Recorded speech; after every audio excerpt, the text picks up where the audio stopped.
ہم لعنت بھیجتے ہیں فرقہ واریت پر، امت کو تباہ کرتے ہیں وہ لوگ جو فرقہ واریت پیدا کرتے ہیں. لیکن آپ کو بتاؤں، جس جماعت سے آپ کا تعلق ہے نا، اس جماعت کی امت مسلمہ کو ضرورت ہے. قیامت بھی 10 محرم کو ہی آئے گی، جمعے کا دن ہوگا. تو میں آج دل کو حاضر ناظر رکھ کے، اپنی طبیعت کو حاضر پا کے باشعور آپ کو کہہ رہا ہوں، جاگ کے سننا خدا کا واسطہ. آپ اس جماعت سے تعلق رکھتے ہیں، اگر کافر کے سامنے اسلام کا کوئی چہرہ پیش ہو سکتا ہے تو صرف سنی کا چہرہ پیش ہو سکتا ہے. ختم ہو گئی بات. ورنہ کوئی صحابی کا بے ادب ہے، کوئی اہل بیت نبوت کا. آج مجھے کہہ لینے دو، کھول کے کہہ لینے دو.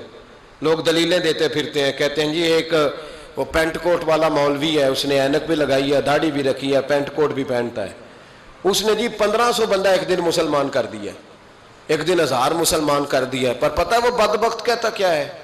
وہ کہتا ہے امیر المومنین یزید رضی اللہ تعالیٰ عنہ.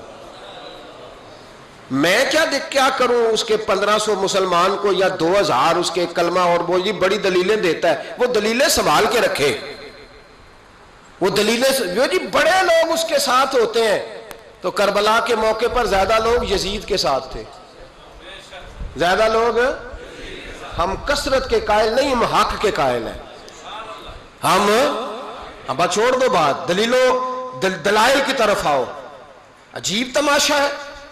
اور ایک مولوی صاحب اس کی حمایت کر رہے تھے، کہتے نہیں بندہ ٹھیک ہے، وہ بھول گیا تھا، اصل میں قصور عبید اللہ ابن زیاد کا تھا، اصل میں غلطی عمر بن سعد کی تھی، تو یزید کو زیادہ الزام نہیں دینا چاہیے. میں نے کہا بڑی تمہاری قریبی رشتہ داری ہے یزید کے ساتھ، تو اللہ سے دعا کیوں نہیں مانگتے کہ تمہارا حشر یزید کے ساتھ کرے؟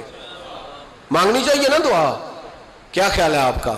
ہم الحمدللہ جمعے والے دن مسجد میں بیٹھ کے دعا کرتے ہیں، یا اللہ ہمارا حشر امام حسین کے غلاموں میں کرنا. تو بھی کرنا، جرت کر، جرت.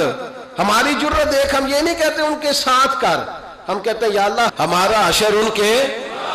ہماری جرت دیکھو، ہم ان کے غلاموں میں، قدموں میں، نوکروں میں بیٹھنے کو دعا مانگ رہے ہیں، یا اللہ ہمارا ان کے غلاموں میں، غلاموں کے. تو بھی جرت کر دلیری، کر جرت، کہ یا اللہ میرا حشر یزید کے ساتھ کر دلیری. اگر اتنا ہی اچھا تھا تو بے شرمو اتنا ظلم نہ کرو، اتنی زیادتی، اتنا ظلم نہ کرو. یہ ظلم ہے. امام حسین جمعے والے دن خطبہ پڑھنے لگے. جمعے سے پہلے امام حسین نے خطبہ پڑھا، اور آپ نے ایک جملہ کہا جو ہمیشہ یاد رکھا جائے گا. آپ نے فرمایا یزید کو جا کے بتا دو کہ مجھ جیسا تجھ جیسے کی بیعت نہیں کر سکتا. او کیا فکرہ ہے امام علی مقام کا. فرمانے لگے مجھ جیسا تجھ جیسے کی بیعت. اور آپ فرمانے لگے بتاؤ اس وقت پوری دنیا میں کوئی نبی کا نواسہ موجود ہے میرے سوا؟ حضرت آدم سے لے کر مصطفیٰ کریم تک اس وقت پوری دنیا میں کوئی نبی کا نواسہ ہے؟ اور فرمایا اگر میں ہی ہوں پوری کائنات میں. لوگ کہتے ہیں فلانا علامہ صاحب کی تبلیغ بڑی ہے. ہم سے بڑا کون ہوگا تبلیغ کی بات کرنے والا؟ لیکن ڈرو اللہ سے، ڈرو، گمراہ نہ کرو قوم کو. یہاں تباہی اتر گئی ہے. کوئی بڑی داڑھی رکھ کے معاذ اللہ تعالیٰ اہل بیت کے بارے میں بکواس کرتا ہے، اور کوئی بالکل داڑھی مڈا کے ننگا سر کر کے ممبروں پہ ناچتا ہے اور صحابہ کے بارے میں بکواس کرتا ہے. میرے مصطفیٰ کے پاس اگر ابو بکر آئے ہیں تو وہ بھی شان والے ہیں، اور اگر بی بی عائشہ صدیقہ ان کے بستر پہ رہی ہے تو وہ بھی شانوں والی ہے. مولا علی شیر خدا کے بارے میں جو بات کرے پکا بے ایمان ہے. عجیب تماشا لگ گیا ہے جی. جو رب نبی پاک کے جسم کے قریب مکھی نہیں آنے دیتا، وہ گندا بندہ حضور کے قریب آنے دیتا ہے؟ عجیب تماشا ہے. امت کو تباہ کر رہے ہو، کافر کو موقع دے رہے ہو یہ کہنے کا کہ تمہارے نبی کے پاس بیٹھنے والے ٹھیک نہیں تھے. اگر حضور کے پاس بیٹھنے والے ٹھیک نہیں تھے تو بعد والے کیسے ٹھیک ہو گئے؟ تو یہ باز آنا چاہیے ان بے شرموں کو. یہ امت میں تفرقہ ڈالتے، بے حیائی کرتے ہیں. سنو اور یاد رکھو. حضرت امام حسین نے خطبہ پڑھا نا جب جمعے والے دن، فرمایا مجھے پہچانو تو میں کون ہوں؟ تو عمر بن سعد بولا، پکے نمازی بولے. عمر بن سعد کہنے لگا حسین جلدی کر، ہمارا جمعہ لیٹ ہو رہا ہے. بلے ہو نمازیو، جلدی کر ہمارا. آئے ہائے کیا نماز ہے.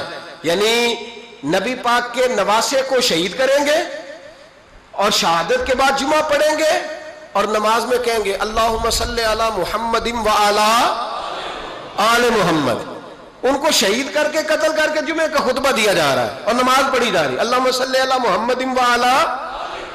تو میرا سنی بڑا بھولا ہے، کہتا ہے جی وہ زیادہ نمازیں پڑھتے ہیں، تو زیادہ نمازیں تو عمر بن سعد بھی پڑھتا تھا، تو بھولا۔ او خدا کے دیکھیں نا، جتنی نماز کی اخلاق کی بات شاید میں کرتا ہوں، آپ کو جماعت میں کم لوگ ملیں گے، لیکن یاد رکھنا نماز عقیدہ نہیں، روزہ عقیدہ نہیں، عقیدہ حسین ہے، عقیدہ حسن ہے، عقیدہ علی ہے، عقیدہ عثمان غنی ہے، عقیدہ عمر فاروق ہے۔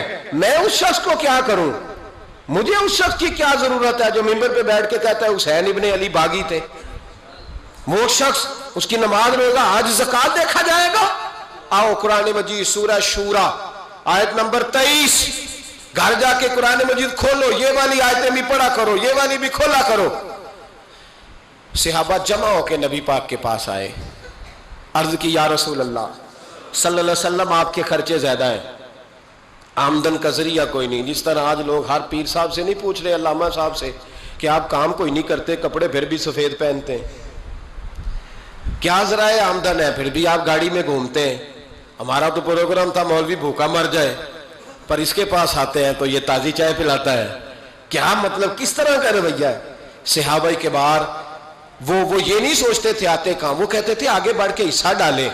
وہ سارے آگے بڑھے، کہا یا رسول اللہ صلی اللہ علیہ وسلم، اخراجات زیادہ ہیں، ذرائع آمدن بظاہر کوئی نہیں، نذرانوں پہ اعتراض نہ کیا کرو، نذرانہ دینا نبی پاک کی سنت ہے، نذرانہ قبول کر لینا نبی پاک کی، بولو، حضور کی سنت ہے۔ تو صحابہ جمع ہو کے آئے، ایک جگہ پہ میٹنگ کی، کہا تھوڑے سے پیسے ہر مہینے پیش کریں گے۔ تو حضور سے بات کون کرے گا پیسوں کی؟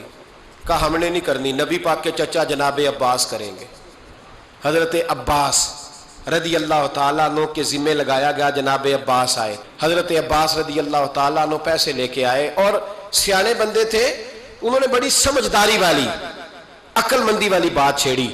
یہ نہیں کہا کہ حضور ہم یہ نذرانہ دیں گے، کہنے لگے یا رسول اللہ ہمیں پتہ ہے آپ کی مذہبی مصروفیت اتنی ہے کہ آپ کو ٹائم نہیں ملتا کاروبار کرنے کا، اگر آپ کام کریں گے تو پھر آپ کس طرح کر کے دین کا کام ہو سکے گا، اور یا رسول اللہ آپ نے جو ہمارے لیے کیا ہے اس کا ہم بدلہ نہیں دے سکتے، ایک حرف کا بدلہ نہیں دے سکتے، حضور یہ تھوڑا سا نذرانہ ہر مہینے لایا کریں گے، قبول کر لیں۔ نبی پاک کے سامنے رکھا ہی تھا کہ اللہ کا قرآن بول پڑا، کا کل لا اسألکم علیہ اجرا، محبوب ان سے فرما دو کہ میں نے تمہارے لیے بڑی تکلیف سہی ہے، پر میں تم سے کوئی اجر نہیں مانگتا، تم سے کوئی اجر نہیں مانگتا، ہاں اگر تم نے کچھ کرنا ہے الا المودۃ فی القربى، تو میرے قریبیوں سے پیار کرتے رہنا، میری ختیجہ سے پیار کرنا، میری عائشہ کا ادب کرنا، میرے قریبیوں کا احترام کرنا۔ یا رسول اللہ ازواج تو گھر میں ہے ہی، قریبی کوئی اور بھی خاص ہے جس کا ادب کرنا ہے؟ تو نبی پاک نے فرمایا ہاں، علی، فاطمہ، علی اور فاطمہ کی اولاد، فرمایا ان کا ادب کرتے رہنا، اس کا مطلب یہ ہوگا کہ تم نے میرے ساتھ بڑا ہی اچھا سلوک کیا ہے۔ کہا ان کا ادب کرنا، جناب علی، سیدہ فاطمہ، اور دونوں کی ان کا ادب کرنا فرائض دین، اہل بیت کا ادب کرنا فرائض